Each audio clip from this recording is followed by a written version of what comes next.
Olá pessoal, sejam todos bem-vindos ao Livros e etc. Eu me chamo Leonardo Lisboa e nesse vídeo de hoje vamos dar continuidade ao nosso projeto de leitura lendo Olavo de Carvalho e o mínimo que você precisa saber para não ser um idiota. Projeto esse anunciado no início desse ano de 2021 e irá durar todo esse ano, onde semanalmente, às segundas e às vezes às sextas-feiras, eu apareço por aqui para conversar com vocês acerca de um dos tópicos presentes aqui nessa coletânea que reúne mais de duas centenas de artigos do Olavo de Carvalho escrito em 2 décadas de produção jornalística, organizado pelo Felipe Moura Brasil.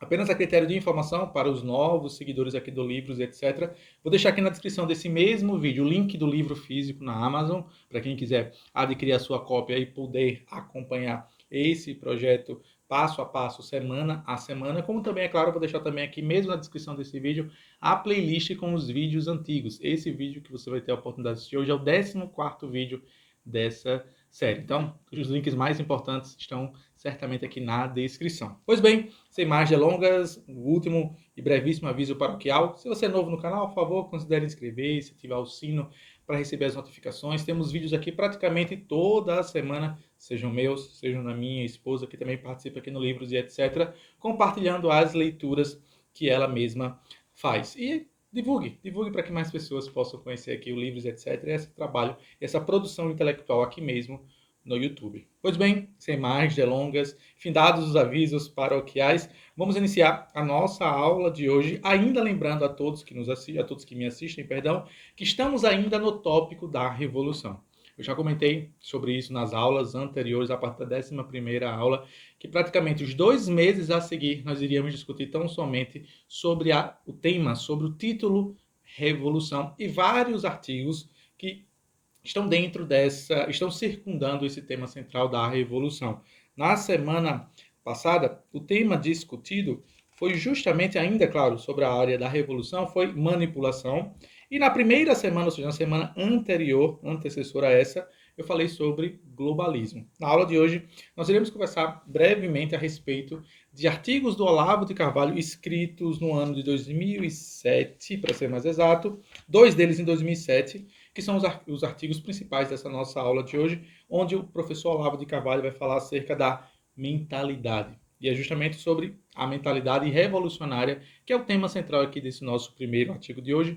Artigo esse publicado no Diário do Comércio, da data de 16 de agosto de 2007, onde o professor Olavo de Carvalho inicia, como ele sempre gosta de fazer, explicando a sua definição a respeito da própria palavra que dá título ao artigo.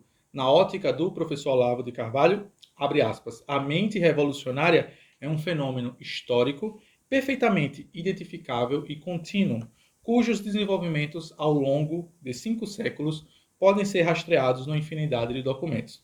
Aqui é necessário fazer uma leitura um tanto quanto mais profunda a respeito do porquê o professor Olavo de Carvalho delimita essa linha do tempo de 5 séculos sobre o estudo da mentalidade revolucionária, da mente revolucionária, que são coisas distintas, nós vamos falar sobre isso mais adiante. Apesar de terem posições distintas, ou melhor dizendo, significados distintos, partindo da ótica do professor Olavo de Carvalho, as duas convergem para o mesmo ideal, o ideal revolucionário. Mas notem, ao longo dos 5 séculos, certamente o professor Olavo de Carvalho, e ele vai falar sobre isso mais adiante, ele faz referência às grandes revoluções, especialmente aquelas que têm início a partir do século XVI e se acentuam no século XVII, século XVIII, século XIX e até os dias de hoje, claro, numa proporção maior ou menor, a depender da referida revolução. Mas logo adiante, logo abaixo dessa primeira fala, cuja qual o professor Olavo de Carvalho inicia o seu artigo, ele vai nos explicar que a mente revolucionária ela não é um fenômeno essencialmente político, não no sentido integral e no sentido exclusivamente político, mas espiritual e psicológico. O que faz todo sentido se você for observar a partir de um ponto de vista que todos aqueles revolucionários, todas aquelas pessoas imbuídas da mentalidade revolucionária, elas de certa forma sempre fazem a perdurar a sua ideologia também no campo psicológico e mais ainda no campo espiritual. A própria ideia advinda lá do pensamento marxista do próprio Karl Marx, que a religião é o ópio do povo, no sentido que ele percebeu que a religião era uma barreira, era um entrave à própria ideia revolucionária, e ele acabou justamente por substituir a adoração, louvar a Deus para louvar quem? O próprio Estado em si mesmo. E o Olavo de Carvalho, ainda nesse mesmo ponto, ele nos deixa claro que o campo de expressão mais visível é justamente a ação política. Afinal de contas, a mente revolucionária ela só se faz presente, ela só se faz ativa no mundo através de uma ação política. Nada a comentar a respeito desse ponto, tão somente concordar com o professor Olavo de Carvalho. Mas logo aqui, logo abaixo, ele já nos apresenta a diferença principal entre mente revolucionária e mentalidade revolucionária. Diz o professor Olavo de Carvalho que a mente revolucionária é o fenômeno histórico concreto com toda a variedade das suas manifestações e a característica essencial e permanente que a permite aprender sua unidade ao longo do tempo, que é justamente aquele estudo das revoluções através de documentos, através de registros históricos de primeira ordem. Enquanto que a mentalidade revolucionária, essa nada mais do que é, para o Olavo de Carvalho, abre aspas, o estado de espírito permanente ou transitório, no qual um indivíduo ou grupo se crê habilitado a remoldar o conjunto da sociedade, senão a natureza humana em geral, que é, no fundo, todo o desejo latente daquelas pessoas imbuídas do desejo revolucionário. E como essas pessoas trabalham na esperança de um futuro paradisíaco, essas pessoas que são imbuídas por esse, ou que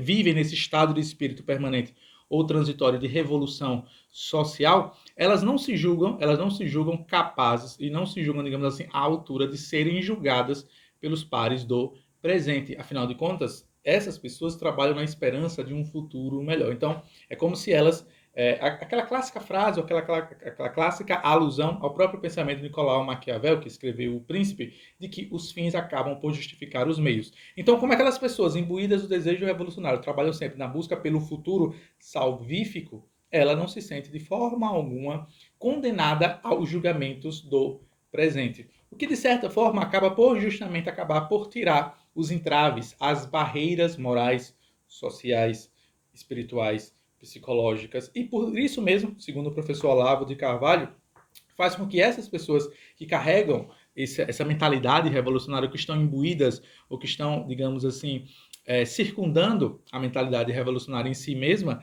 elas sempre tendem a autoglorificar o super-homem.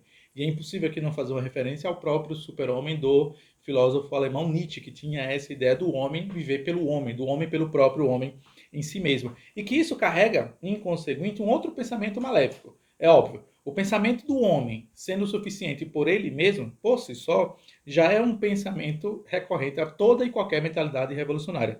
Para além disso, o professor Olavo de Carvalho nos compartilha que, se vocês forem observar, esse tipo de pensamento, o eu pelo eu, é totalitário e genocida em si mesmo. Explico brevemente. Por que totalitário? Porque aqueles imbuídos da mentalidade revolucionária sempre vão querer que todas as pessoas que estão ao seu redor comprem a mesma ideia. Então ele precisa se valer de argumentos totalitários para dominar as pessoas que estão ao seu redor. Para além disso, ele é genocida em si mesmo porque ele acaba por sacrificar, ou melhor dizendo, assassinar ou expurgar de maneira sistemática todos aqueles que não dançam a mesma música. Basta vocês que me assistem, meus queridos e estimados alunos, observarem que esse foi o modus operandi de todas as grandes revoluções, ou de todas aquelas grandes revoluções que foram ocasionadas por mentes e por uma mentalidade revolucionária. Assim foi na Revolução Cubana, assim foi na Revolução Chinesa, assim foi na Revolução Russa, assim foi na Revolução que ocorreu ali entre as Coreias, né? Assim foi no Vietnã e outra, assim exatamente na própria Revolução Francesa, que é de certa forma, digamos assim, a revolução mais ovacionada por essas pessoas que são, digamos assim, fiadoras, né? Ou pessoas que defendem de maneira fidedigna essa mesma mentalidade revolucionária. A história do mundo, a história das grandes revoluções, especialmente essas que eu acabei de citar, chinesa, cubana, vietnamita, coreana, a própria Revolução Russa e, consequentemente, a própria Revolução Francesa, todas elas demonstram ipsos facto justamente como essas mentalidades revolucionárias acabam levando a sociedade cuja qual foi vítima ou foi produto dessa revolução a uma sociedade totalitária e genocida em si mesmo, né? Porque você precisa, de certa forma, romper as barreiras, romper os entraves que atrapalham o próprio processo revolucionário em si. Basta vocês observarem, o professor Olavo de Carvalho, mais uma vez, ele traça uma linha do tempo muito bem delineada aqui, que, segundo Olavo de Carvalho, no final do século XVIII, inaugura justamente o quê? A era do totalitarismo, motivada justamente por quê? Pelas grandes revoluções advindas do pensamento da mentalidade revolucionária, né? E das guerras mundiais e do genocídio permanente. Afinal de contas, aquela sociedade que é produto de uma mentalidade revolucionária ou de um líder com uma mentalidade revolucionária, ela precisa sempre se manter no poder e para isso se faz valer justamente de assassinatos sistemáticos e de totalitarismo para justamente perpetuar o seu poder sobre os indivíduos que estão sob o seu jugo ou sob o seu comando. Mas sempre, claro, na esperança do quê? De atingir esse paraíso terreno, que também, de certa forma, é um pensamento recorrente a toda e qualquer revolução ou toda qualquer mentalidade, ou toda qualquer pensamento revolucionário. Né? Basta vocês observarem mais uma vez essas revoluções do mundo moderno. E, além disso, os próprios indivíduos e os próprios líderes dessas revoluções, e aqui a gente pode citar alguns de maneira nominal, né?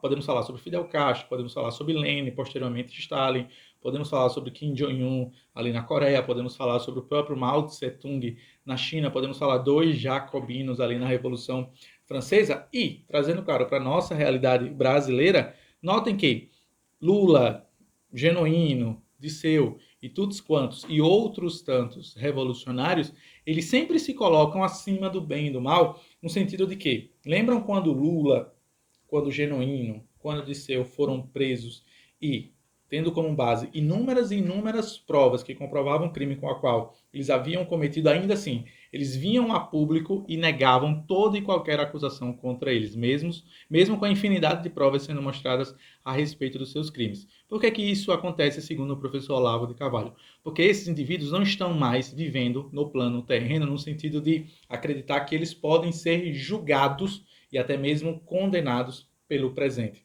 Porque como eles vivem, mais uma vez, sempre na esperança de um futuro revolucionário, eles não enxergam os pares, ou seja, aquelas pessoas que estão ao seu redor, como sendo capazes, moralmente, psicologicamente, até mesmo espiritualmente, de fazer um julgo a respeito de suas ações. Basta vocês mesmos acompanharem discursos do Lula, agora após libertação ou após a anulação das suas condenações, onde ele se coloca como sendo injustiçado mais até do que o próprio Jesus Cristo. Então vocês percebem que o Lula, José Genuíno, Disseu e outros tantos revolucionários carregam essa gênese de que, ou carregam esse pensamento corolário ou neurálgico da sua própria ideologia revolucionária, no sentido de que não, eu não posso ser julgado pelo presente, apenas o futuro é que vai fazer o julgamento de mim mesmo, né? Isso acontece em toda e qualquer revolução. Na Rússia foi assim, na China também foi assim, em vários países africanos é dessa forma que acontece. De forma a os intelectuais, uma vez fracassadas essas revoluções nesses países que eu citei para vocês, meus queridos e estimados alunos, alguns minutos atrás, os intelectuais trabalham de forma a dizer o que? Não, mas aquilo ali não foi revolução. É aquela clássica frase, aquela clássica ideia do deturpar Marx, que a gente vai conversar sobre ela especificamente mais adiante. É válido também, e o professor Olavo não nos deixa passar essa informação e esse momento histórico e marcante do mundo, especialmente do mundo revolucionário, que o socialismo e o nazismo, por mais diferentes que eles possam parecer e por mais diferentes que eles sejam apresentados na escola, na faculdade e na mídia em si mesma, os dois pensamentos, eles eram primos, e não primos distantes, primos próximos, e todos eles, tanto o socialismo quanto o nazismo, carregavam o mesmo desejo, o mesmo ímpeto revolucionário, no sentido de que de justamente o que? A remodelagem radical da própria sociedade em si, não apenas da ordem política, porque o próprio revolucionário entende que, para ele fazer esse trabalho de remodelação social, ele precisa ocupar os mais variados espaços da vida do ser humano, né? Ou do indivíduo que pertence àquela determinada região, ou seja, construir uma nova sociedade. É claro, o socialismo e o nazismo utilizaram bandeiras distintas, mas o ímpeto, o desejo e o produto almejado e alcançado por esses revolucionários eram os mesmos, era justamente o que? A dominação. Seja o socialismo pela abolição das classes, ou seja, o nazismo pela ideia de classes, ou desculpa, pela ideia de raça superior, ou da construção ou do desenvolvimento da raça ariana. Agora, o professor Olavo conclui, e o caminho em definitivo para a nossa conclusão a respeito desse primeiro artigo, publicado ainda em 2007, sobre a mentalidade revolucionária, que muitos, abre aspas, palavras do próprio professor Olavo de Carvalho, muitos processos sociopolíticos, usualmente denominados de revoluções, não são revolucionários. E o professor vai explicar que existe uma ideia de que toda revolução ela quer mudar a sociedade, ou que ela reconstruir a sociedade, ela quer derrubar tudo aquilo que foi construído ou que passou, como diz os conservadores de alta estirpe, Edmund Burke, Russell Kirk, o próprio Michael Oakeshott, querem destruir essas instituições do tempo. Mas o professor Olavo de Carvalho nos lembra que existem revoluções e revoluções, e nem todas as revoluções, mais uma vez, são revolucionárias em si mesmas. Por exemplo, uma rebelião política destinada apenas a romper os laços entre um país e outro, ou seja, uma guerra de secessão, por exemplo, que aconteceu entre os Estados Unidos e a Inglaterra, ela não se configura, segundo a ótica do professor Olavo de Carvalho e de outros historiadores e sociólogos e antropólogos que o professor Olavo de Carvalho faz referência no seu livro, ali não é um processo revolucionário em si mesmo. Ali é uma revolução, sim, mas justificado na medida de que ela era justamente para romper esses laços autoritários que estavam sendo, digamos assim, mantidos entre a coroa britânica e os Estados Unidos, ou as colônias estadunidenses que posteriormente acabariam por virar o próprio Estados Unidos em si mesmo. Então esse combate ao regime tirânico no sentido de simplesmente derrubar o mal, não necessariamente é um processo revolucionário em si mesmo, não é necessariamente a mesma, não se enquadra no mesmo grupo de revoluções, tal como, por exemplo, as revoluções francesas ou a Revolução Russa, por exemplo. Essas sim, revoluções que visavam remodelar a sociedade em si mesma. E o professor Olavo de Carvalho continua mais adiante, e eu acabo por concluir essa primeira parte da nossa aula, meus queridos e estimados alunos, dizendo o seguinte, abre aspas, o que caracteriza inconfundivelmente o movimento revolucionário é que sobrepõe a autoridade de um futuro hipotético ou julgamento de toda a espécie humana, presente ou passada. A revolução é, por sua própria natureza totalitária e universalmente, expansiva, ou seja, ela quer sempre se envolver nos mais variados hábitos da própria vida humana. E o professor continua. 2 pontos. Não há aspecto da vida humana que não pretenda submeter a seu poder. Não há região do globo a que não pretenda estender os tentáculos da sua influência. Então notem que é justamente o que nós temos hoje, cada vez mais a mentalidade revolucionária querendo se fazer presente nos mais variados espaços da vida privada. A própria pandemia, o próprio lockdown e o próprio Covid vem justamente para comprovar esse ponto aqui, bem apresentado pelo Olavo de Carvalho. Ainda lembro a vocês, meus queridos e estimados alunos, que demonstra mais uma vez, e eu falo sobre isso em praticamente todas as aulas, a atemporalidade desses artigos do Olavo de Carvalho, esse escrito em 2007, mas que se faz cada vez mais atual e cada vez mais presente no momento em que hoje nós vivemos. E assim, meus queridos e estimados alunos, eu concluo essa primeira parte e caminho para a outra metade da nossa aula, onde nós iremos falar um pouco sobre esse conflito direita e esquerda e um outro artigo ainda sendo uma espécie de apêndice ao primeiro artigo, chamado ainda a mentalidade revolucionária. Mais adiante, o professor Olavo de Carvalho vai nos trazer algumas reflexões acerca dessa, digamos, essa batalha ideológica que persiste até os nossos tempos atuais, que é o conflito entre direita e esquerda. E aqui eu tenho que, mais uma vez, tirar o chapéu, vamos usar aqui uma expressão bem simplória para que vocês me compreendam certamente, para o que o professor Olavo de Carvalho nos apresenta aqui. Segundo a ótica dele, e eu confesso a vocês que eu não pensava dessa forma, não faz sentido algum usarmos essa definição de direita e esquerda na contemporaneidade.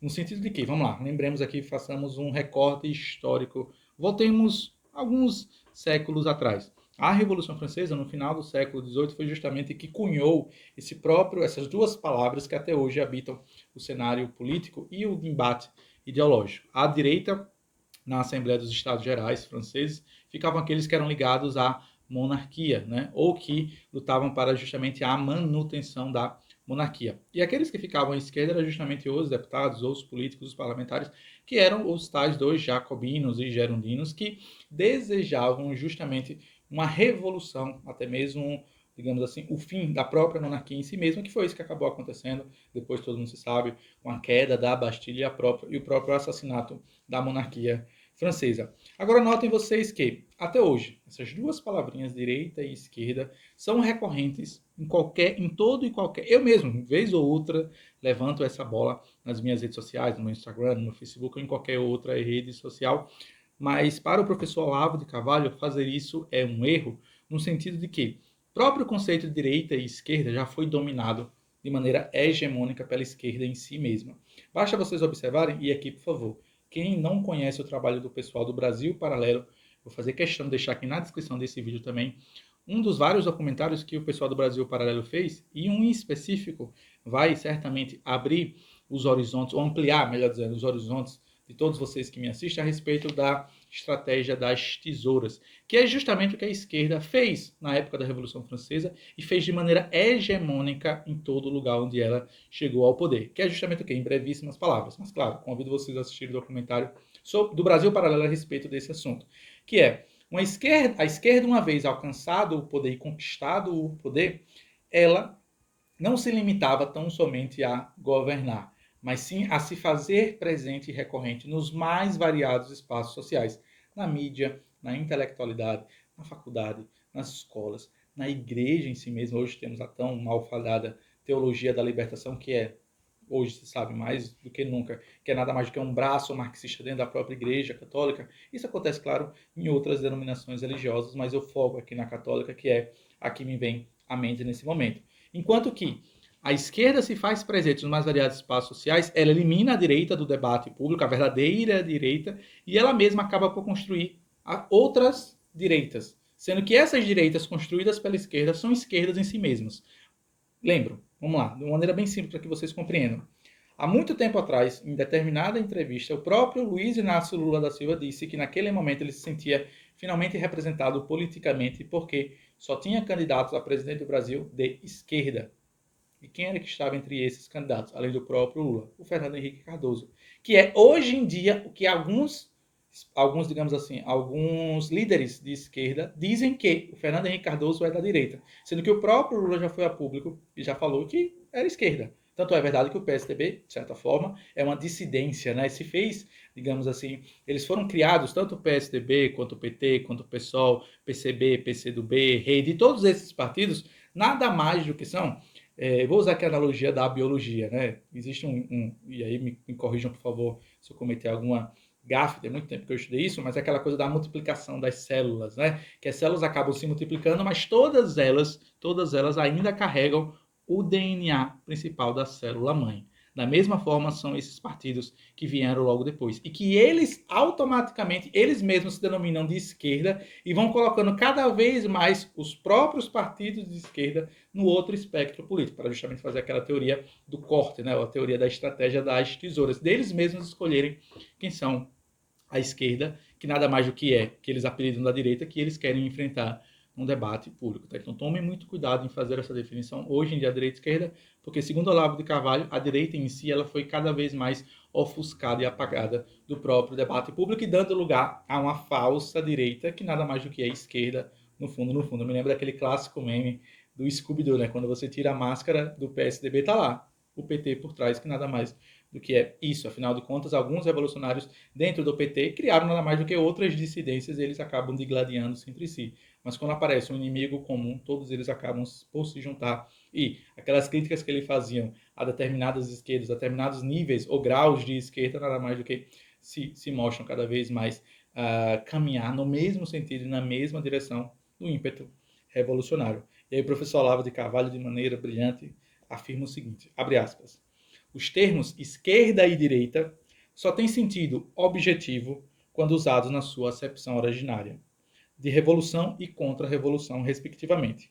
Todas as outras combinações e significados são arranjos ocasionais, que não têm alcance descritivo, mas apenas uma utilidade oportunística, como símbolos da unidade de um movimento político e signos demonizadores de seu objeto de ódio, que é exatamente o que aconteceu nos Estados Unidos da América. Os liberais, e aqui eu falo liberais no sentido clássico da palavra, nos Estados Unidos da América, acabaram por perder a própria palavra que os definia para quem? Para a esquerda. E os liberais, inclusive tem vários liberais, digamos assim, proeminentes, como o próprio Ludwig von Mises, Rothbard, Hayek e outros tantos da época, que levantavam a bola de que os liberais deveriam resgatar o seu termo liberal.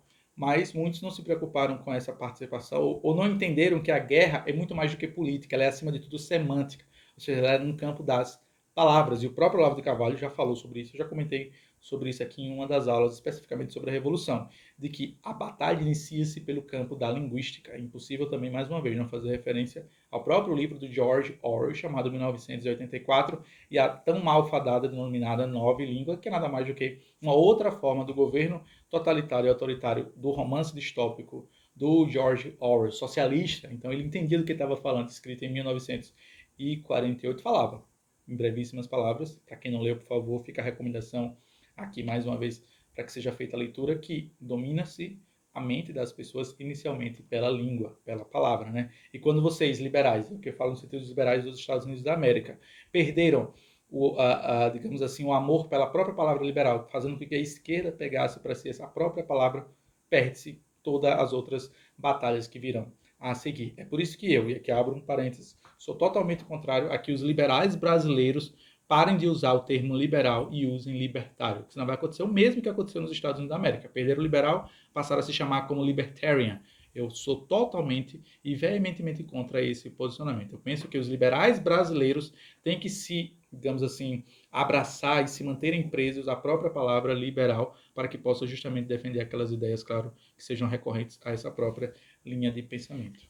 Então, todos que me assistem, se você é um indivíduo que se identifica como um liberal, não caia nessa jogada das palavras. Assuma-se liberal de maneira clássica, de maneira contemporânea, mas que seja fidedigno à própria ideologia do pensamento liberal. Não caia no conto do libertarianismo, porque aí justamente nós vamos estar fazendo o mesmo jogo que a esquerda quer que nós façamos. Basta vocês observarem que a própria esquerda já passou a cunhar liberais fascistas, né? Ou neoliberalismo, ou ultraneoliberalismo, que nada mais do que a esquerda, mais uma vez, manipulando esse campo da semântica, né? Que, bom, a esquerda faz muito bem e que, infelizmente, o outro espectro político ainda precisa aprender muito a, digamos assim, atuar de maneira mais decisiva e aguerrida nessa guerra cultural. E o próprio Olavo de Carvalho, mais adiante, ainda falando sobre esse embate ideológico de direita e esquerda, vai dizer o seguinte, abre aspas, a essência da mentalidade contra-revolucionária ou conservadora é a aversão a qualquer projeto de transformação abrangente, a recusa obstinada de intervir na sociedade como um todo,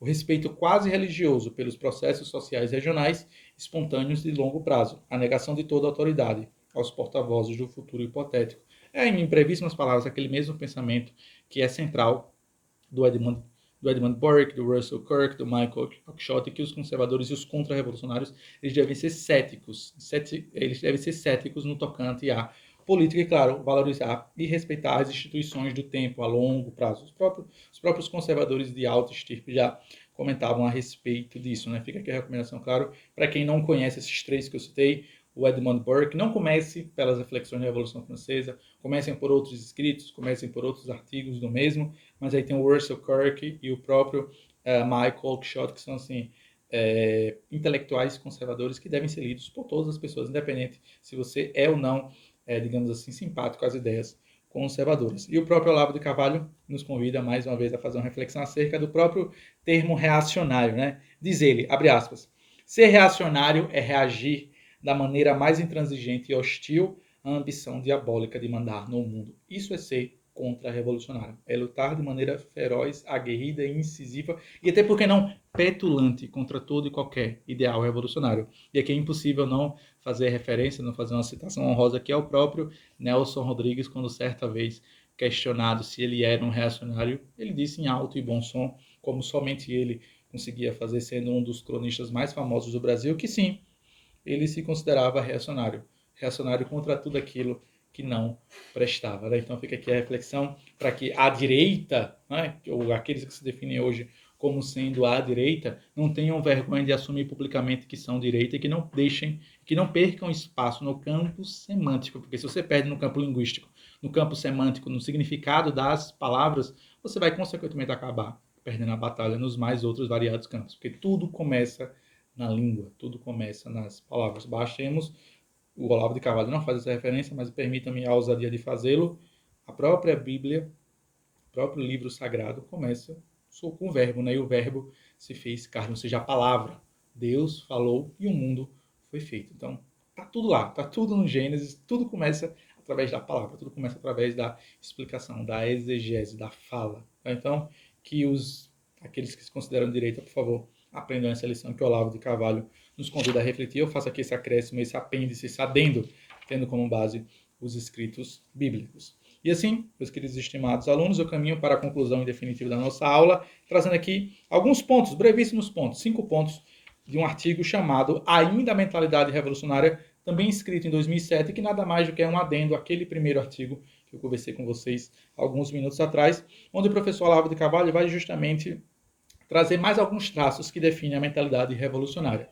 Primeiro, o revolucionário, segundo o professor Olavo de Carvalho, não entende a injustiça e o mal como fatores inerentes à condição humana, que podem ser atenuados, mas não eliminados. Ou seja, no sentido de que o revolucionário, aquele indivíduo que vive naquele estado transitório do pensamento revolucionário, ele entende que ele tem que acabar com o mal, ele tem que acabar com a pobreza, ele tem que acabar com a miséria, ele tem que acabar com a desigualdade. Ele não compreende que a própria miséria, a própria desigualdade em si mesma, ela é produto do próprio mundo em si mesmo. No sentido de que essa desigualdade, essa miséria, essa pobreza, ela só vai acabar no paraíso. Que é isso que os católicos, que é isso que os cristãos, que é isso que nós acreditamos de maneira fidedigna, que trazer essa realidade paradisíaca, essa realidade salvífica para o plano terrestre não faz sentido nenhum e, pelo contrário, acaba instalando e instaurando um reino de terror ou inferno na própria terra por si mesma. Segundo ponto, o professor Olavo de Carvalho comenta que, ainda dentro da própria mentalidade revolucionária, a parcela culpada espalha o mal e o pecado por meio do exercício de um poder econômico, político, militar e cultural. Logo, deve ser eliminada por meio de um poder superior, o poder revolucionário, criado deliberadamente para esse fim. Que é aquela mesma ideia que eu comentei alguns minutos atrás, que a esquerda, quando ganha o poder, ela não fica tão somente satisfeita em comandar o poder político. Ela se faz, presente nos âmbitos econômicos, políticos, militar, culturais, religiosos e outros tantos, para justamente perpetuar a sua mentalidade revolucionária, totalitária e genocida. Mais adiante, o terceiro ponto, o professor Olavo de Carvalho vai falar que, e assim, é que eu tenho que abrir aqui um parênteses, que é justamente aquela própria ideia que hoje nós conhecemos como a dívida histórica. Veja o que o professor Olavo de Carvalho falava já em 2007, que está consonante com essa própria ideia da dívida histórica, por exemplo, de que os brancos de hoje em dia são culpados pela escravidão dos negros de 200 anos atrás. Veja o que o professor Olavo de Carvalho falava sobre isso. O poder revolucionário, como Deus da Bíblia, faz novas todas as coisas. Não há limites para a abrangência e profundidade da ação revolucionária. Ele continua. Ela pode atingir mesmo as vítimas da situação anterior, acusando-as de ter se habituado ao mal a ponto de se tornar suas cúmplices. Acusando-as de ter se habituado a ponto de se tornar suas cúmplices, e por isso necessitar de castigo purificador, tanto ou quase tanto quanto os antigos donos do poder. Que é aquela ideia do burguês que sente-se culpado por justamente ter uma condição de vida melhor do que uma pessoa pobre, né? Ou aquela própria ideia dos brancos que sentem-se ou que caem nesse discurso demagogo de que ele tem aquela posição favorável, não porque ele trabalhou, não porque ele nasceu numa família que se dedicou a construir bens materiais ou até mesmo bens laborais ou bens provenientes das atividades laborais, mas sim porque eles são brancos e porque os antepassados deles dominaram os negros, né? Então, nota, é sempre jogando aquela carga de culpa, não no indivíduo que ele não seja responsável pela sua própria ascensão social, mas sempre naquele outro que ascendeu socialmente e que não se compreende que ele possa ter ascendido socialmente por conta do seu próprio esforço e por conta do seu próprio labor ou suor. Ponto número 4, o professor Olavo de Carvalho ainda vai falar que, notem que o revolucionário, por si mesmo, ele não tem, pois, a obrigação, abre aspas, nem mesmo a possibilidade de expor de maneira clara e detalhada o plano da nova sociedade, muito menos de provar sua viabilidade ou demonstrar, em termos de relação custo-benefício, as vantagens da transformação. A revolução é fundamento de si própria e não pode ser questionada de fora. Tem aquela ideia de que você só pode questionar a própria revolução se você for um revolucionário.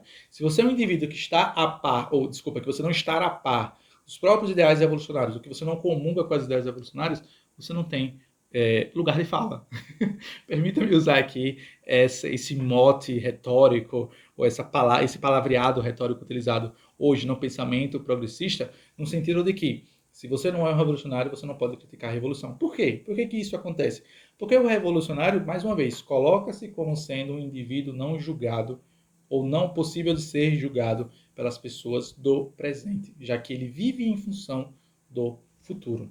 E o ponto número 5, o professor Olavo de Carvalho vai falar que, abre aspas, uma consequência imediata disso, ou seja, do futuro revolucionário, mentalidade revolucionária, é que o futuro, não tendo como ser concebido racionalmente, afinal de contas, vamos lá, de maneira muito simples, nós não conseguimos prever o futuro de maneira acertada a todo tempo. Pelo contrário, a nossa vida ela é nada mais do que casos e acasos. Eu não consigo sequer planejar como vai ser o meu dia de trabalho amanhã na escola cuja qual eu leciono. Imaginemos eu, Leonardo Lisboa, ser possível organizar e planejar uma sociedade há 10, 20, 30, 40 anos no futuro, imaginando que todas as pessoas que ocupam aquele determinado território e que estejam sob o meu jugo totalitário e genocida em si mesmo, vão simplesmente concordar e pensar da mesma forma com a qual eu penso. Percebem? Percebem que essa própria mentalidade revolucionária ela não se sustenta em si mesma? E o professor continua. Só pode ser conhecida por meio de sua imagem na ação revolucionária presente, ação que, por isto mesmo, se subtrai, por sua vez, a qualquer julgamento humano, ou seja, os fins justificam os meios. Exceto dos líderes revolucionários, que a encarnam e personificam. Ou seja, eu não tenho capacidade de vir aqui a público, segundo a ótica revolucionária, e dizer que isso não vai dar certo. Agora, o líder revolucionário, ele tem condições de vir a público e dizer, não, vamos fazer desse jeito que o resultado alcançado mais à frente, no futuro salvífico e paradisíaco, é justamente esse que nós estamos planejando. E uma vez que os sonhos, os desejos e o caminho escolhido e trilhado por esse líder não se sucedam da forma como eles acreditavam, como ele acreditava, o professor arremata de maneira brilhante esse final do artigo dizendo o seguinte, abre aspas, os erros e crimes do líder caído não podendo ser imputados à sociedade futura, nem ao processo revolucionário enquanto tal, nem ao movimento como um todo, só podem ser explicados, portanto, como um efeito residual do passado. Condenado. O revolucionário, por definição, não peca por não ser o revolucionário bastante. Ou seja, aquela clássica ideia que hoje a gente ouve a quase que infinito de que deturparam Marx. O erro de Lenin, de Stalin, de Trotsky, de Fidel Castro, de Mao Tse-tung e outros tantos revolucionários marxistas, que é a temática central aqui dos artigos do professor Olavo de Carvalho, eles não foram revolucionários suficientes. Mas aquele menino lá do DCE, aquele estudante, aquele revolucionário, é que sabe seguir os ideais propagados, defendidos pelos marxistas. Né? Afinal de contas, devemos lembrar, e aqui eu concluo a nossa aula, que partindo dessa ótica de que para defender a revolução você precisa minimamente ser um revolucionário, ou melhor dizendo, ser um proletário em si mesmo, para defender a própria ideia dos proletários contra os burgueses, o próprio Karl Marx não era um proletário no sentido estrito senso da palavra. O próprio Karl Marx nunca precisou, abre aspas aqui, uma aspa gigante, não vou aqui adentrar em detalhes sobre a vida privada do Karl Marx, já fiz isso em outras oportunidades, mas o que se sabe hoje é que Karl Marx não era um proletário no estrito senso da palavra, não um chão de fábrica.